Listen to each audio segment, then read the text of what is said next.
We own your career now, and even an intern could handle your job. The words hit me like a freight train barreling through downtown Chicago. My new manager, Derek Hoffman, stood there with his perfectly pressed Armani suit and that smug grin plastered across his face, addressing not just me, but the entire marketing team of Meridian Technologies. 15 years. 15 long years I'd given to this company. And this is how it ended. I'm Alice Catherine Morrison, and I've been telling stories my whole life. First as a little girl in Nebraska, spinning tales for my younger brother, then professionally as Meridian's senior marketing director. But nothing could have prepared me for the story I was about to live. The conference room felt like a gladiator arena. 23 pairs of eyes stared at me, some with pity, others with that uncomfortable look people get when they witness a public execution.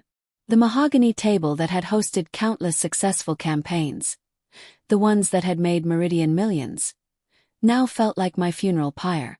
Alice, your outdated methods are exactly what's wrong with this department, Derek continued, pacing like a peacock showing off his feathers. We need fresh blood, innovative thinking. Not someone stuck in the Stone Age of marketing. Stone Age. I'd pioneered digital campaigns when Derek was probably still figuring out how to use Facebook. I'd brought in the Henderson Auto Group account, worth $12 million annually. I'd saved the Burlington foods crisis that could have cost us everything. But here I sat, silent as a church mouse, watching my career get dismantled piece by piece.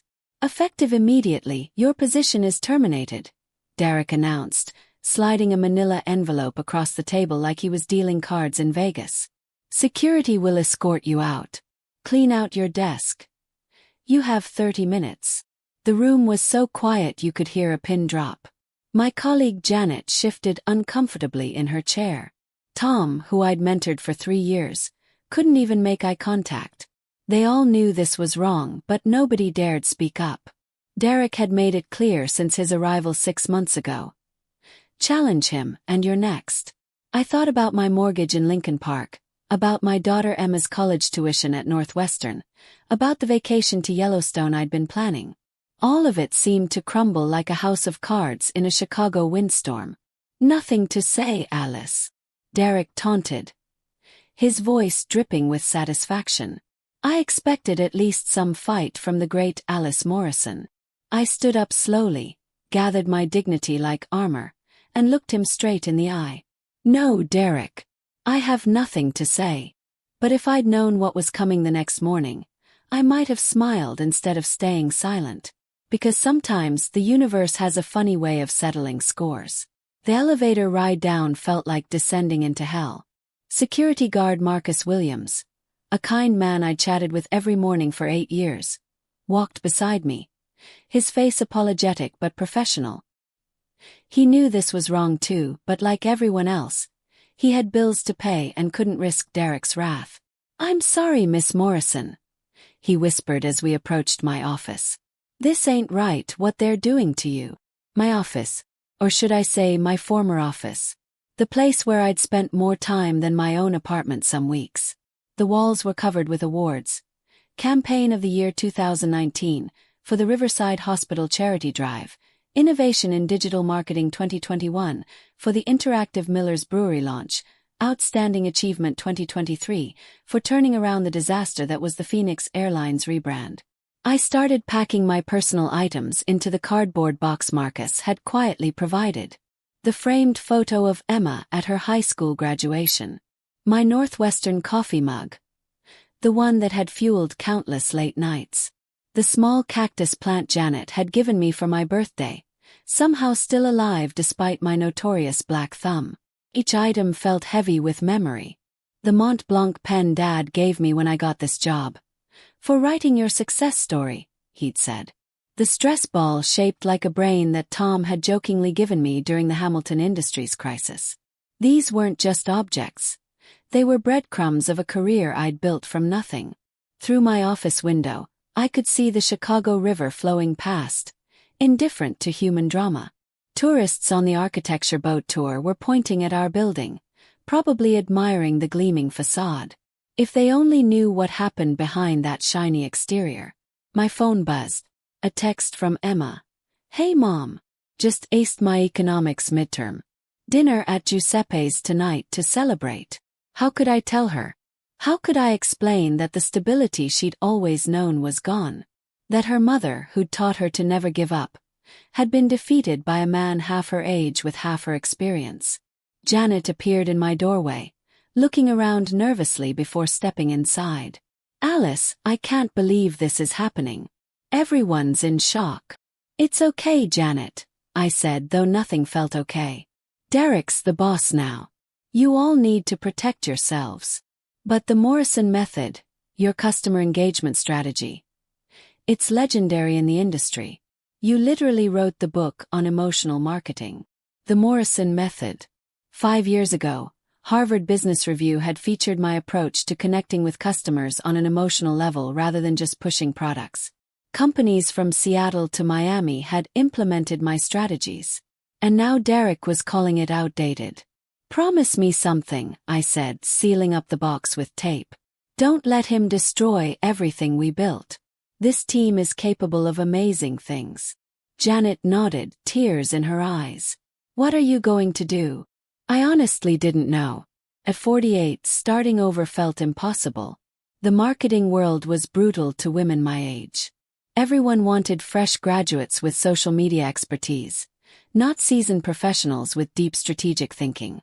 As I walked toward the elevator for the last time, carrying my 15 years in a single cardboard box, I caught a glimpse of Derek through his glass office.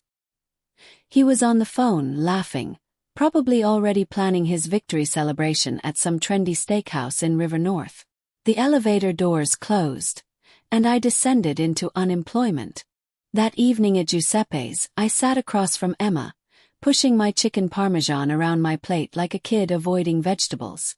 The cozy Italian restaurant had always been our special place, where we'd celebrated her acceptance to Northwestern, where I told her about my promotion to senior director 5 years ago.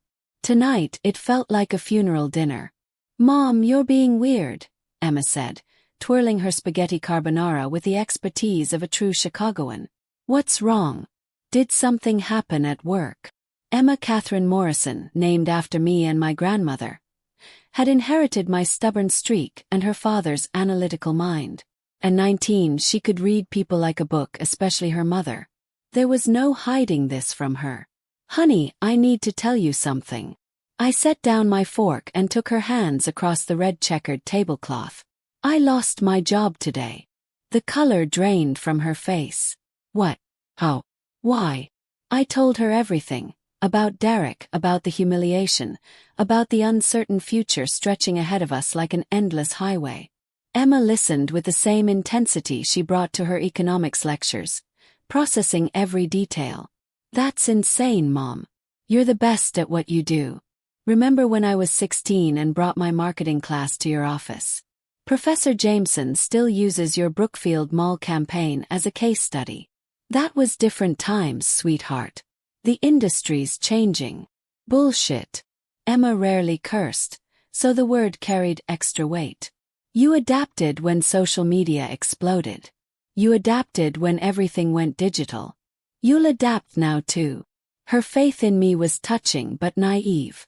She didn't understand how brutal corporate America could be, especially to women who'd reached a certain age. I'd seen it happen to other talented professionals, slowly pushed aside for younger, cheaper alternatives. We drove home to Lincoln Park in silence, my Honda Accord feeling smaller somehow, as if even my car knew our circumstances had diminished. Our townhouse, the one I'd bought after the divorce 8 years ago, suddenly felt like a financial albatross around my neck. That night, I lay in bed staring at the ceiling, doing math in my head. Severance would last maybe 3 months if I was careful. The mortgage, Emma's tuition, car payments, insurance. The numbers swirled like a tornado of anxiety.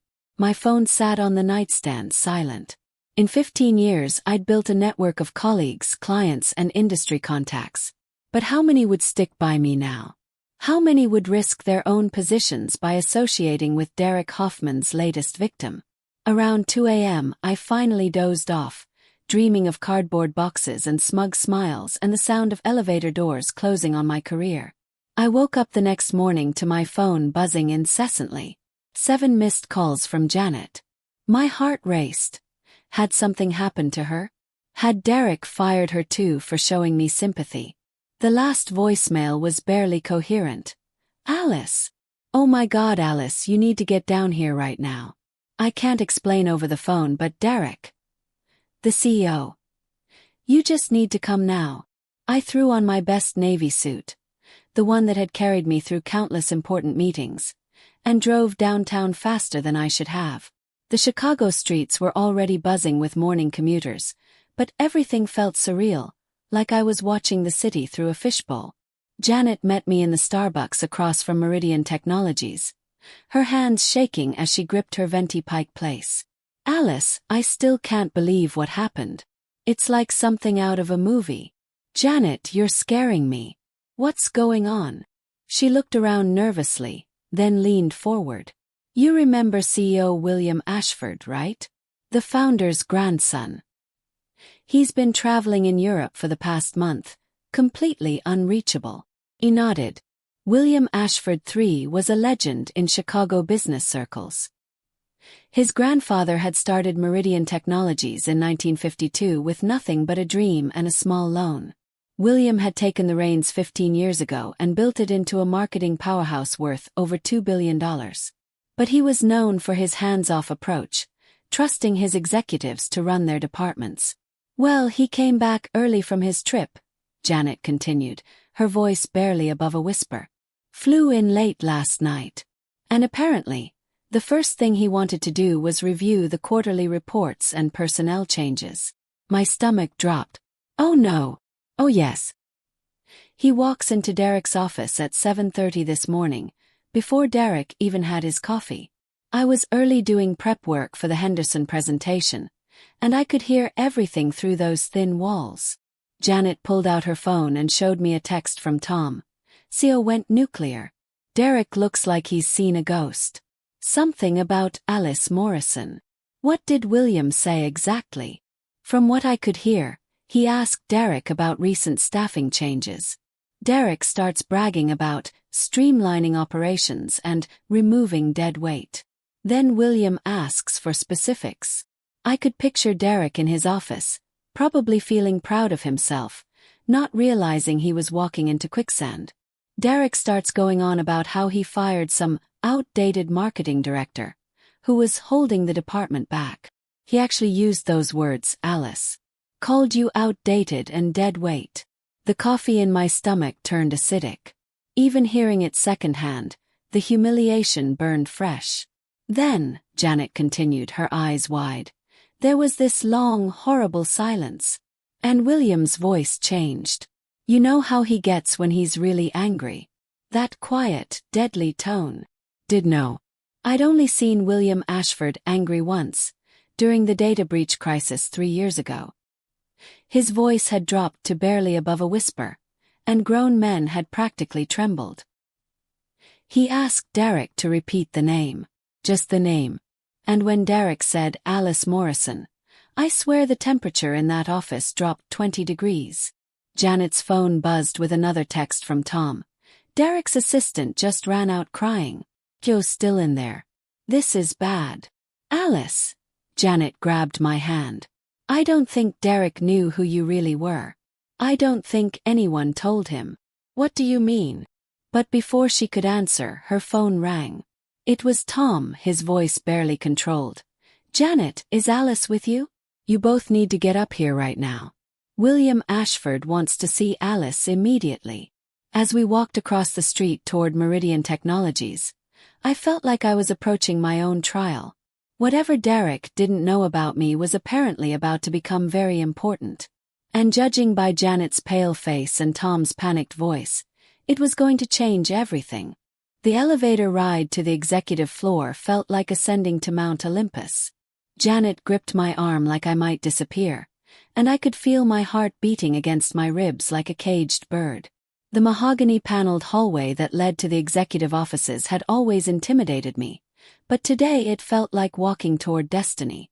William Ashford's corner office overlooked Grant Park, and through the floor-to-ceiling windows, I could see joggers and dog walkers living their normal Tuesday morning lives, oblivious to the corporate drama unfolding 40 stories above them. William stood with his back to us, hands clasped behind him, his silver hair catching the morning sunlight. Even at 62, he commanded the room just by existing. Derek sat in a chair facing the desk, and I'd never seen him look so small. His usual swagger had evaporated, replaced by the posture of a man who'd just realized he'd made a catastrophic mistake. "Alice," William said without turning around. "Please come in. Close the door behind you." I'd only spoken directly to William a handful of times in 15 years. Company Christmas parties, the occasional elevator encounter, the quarterly all-hands meetings where he'd recognize my department's achievements. But his voice carried a warmth that Derek's never had. "Mr. Ashford," I said, my voice steadier than I felt. "Janet said you wanted to see me."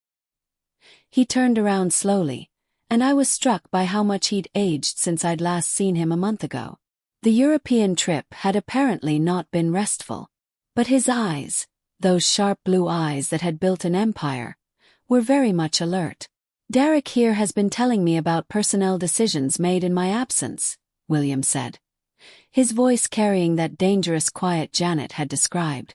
Apparently, he terminated someone he considered dead weight and outdated.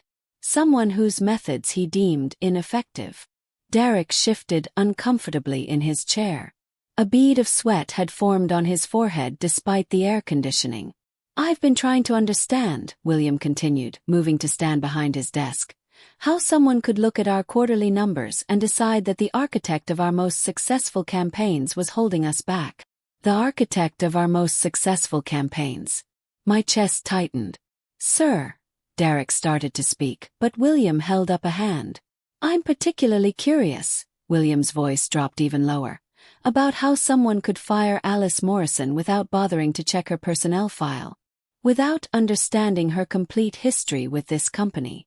Derek's face went white. "Her history." William opened a thick folder on his desk. "Alice Catherine Morrison, hired 15 years ago as a junior marketing associate. Promoted to senior associate within 2 years after the brilliant Riverside medical campaign.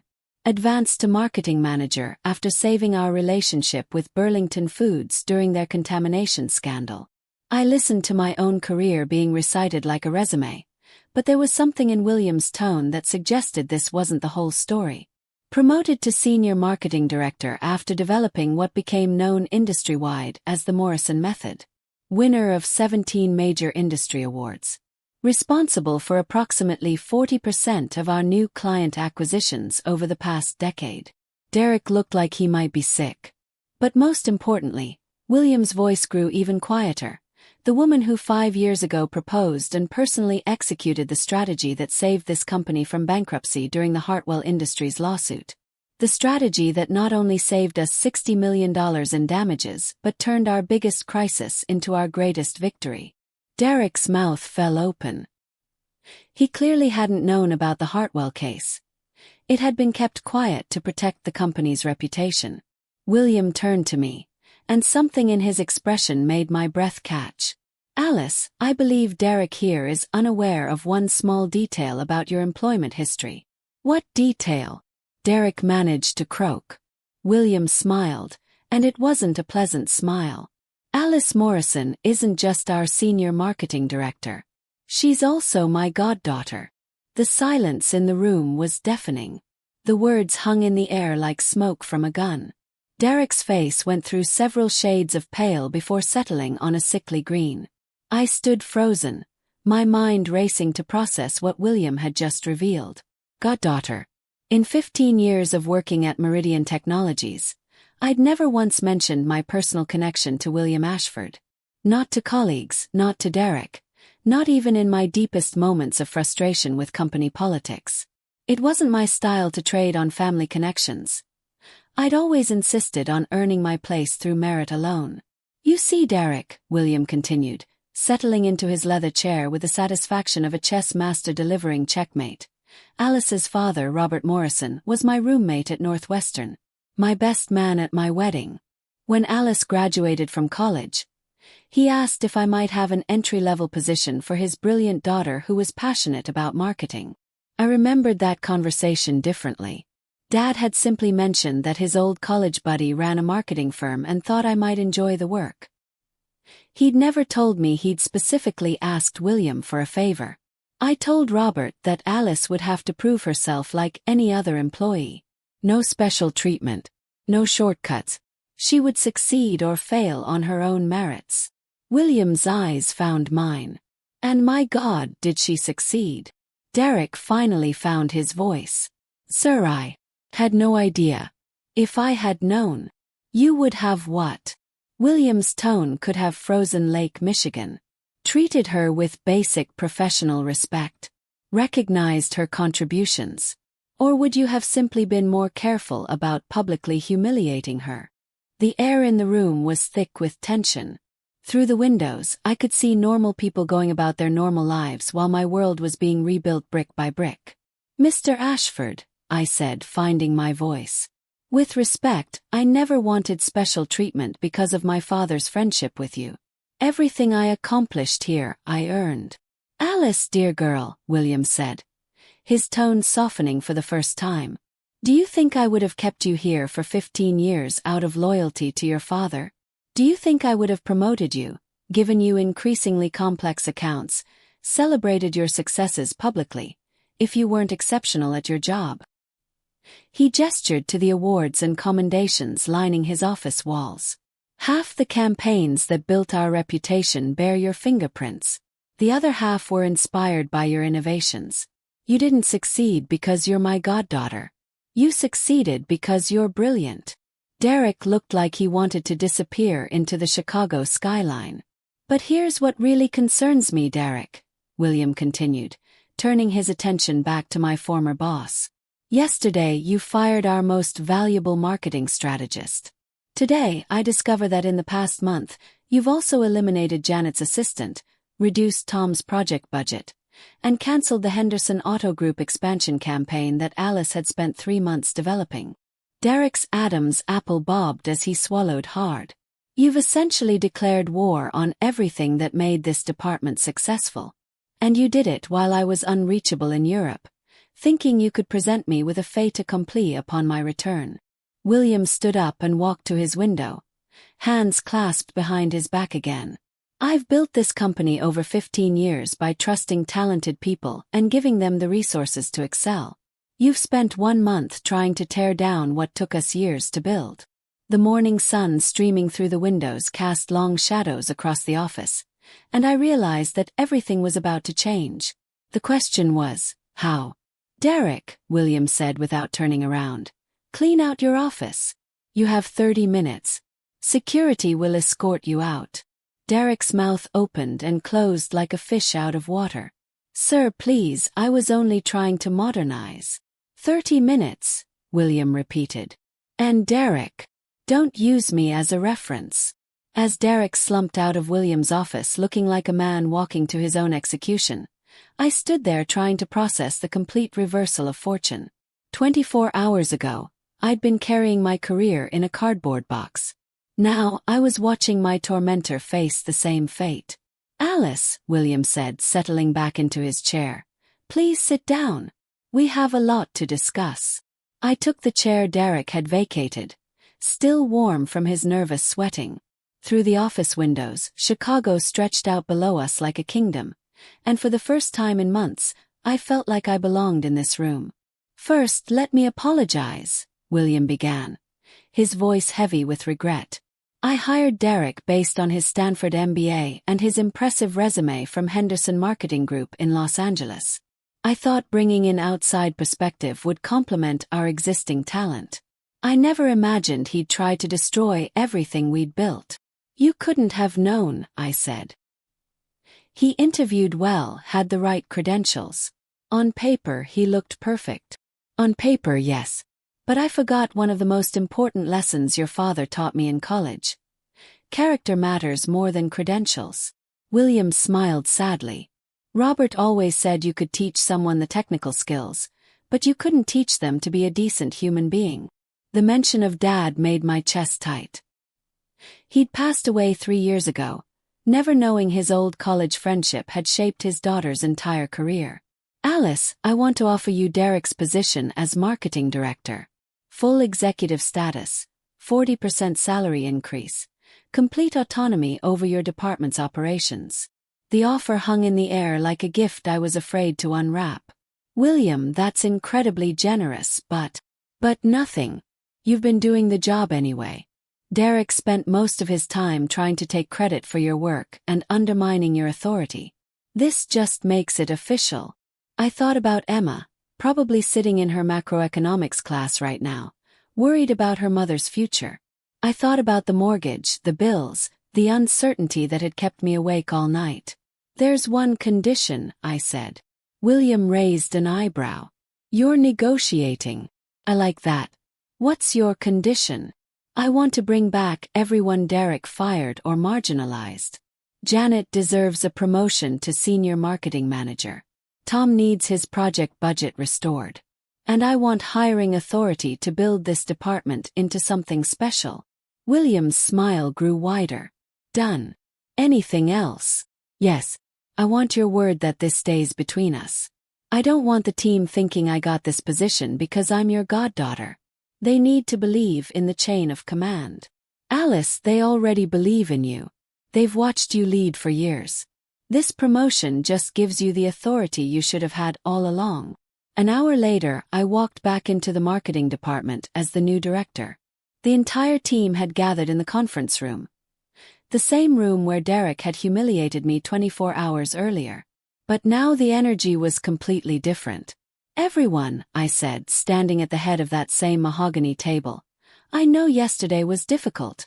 Change is never easy, especially when it happens suddenly. Faces around the room showed a mix of hope and uncertainty. Janet looked like she might cry from relief. Tom was grinning like he'd won the lottery. But I want you to know that we're going to rebuild this department stronger than ever. We're going to get back to doing what we do best. Creating campaigns that don't just sell products, but tell stories that connect with people's hearts. The Morrison method, Janet asked with a smile. The Meridian method, I corrected. Because it belongs to all of us. That evening, I called Emma from my new office. Derek's former office, which was already feeling like home. Through the windows, I could see the Chicago River reflecting the city lights like scattered diamonds.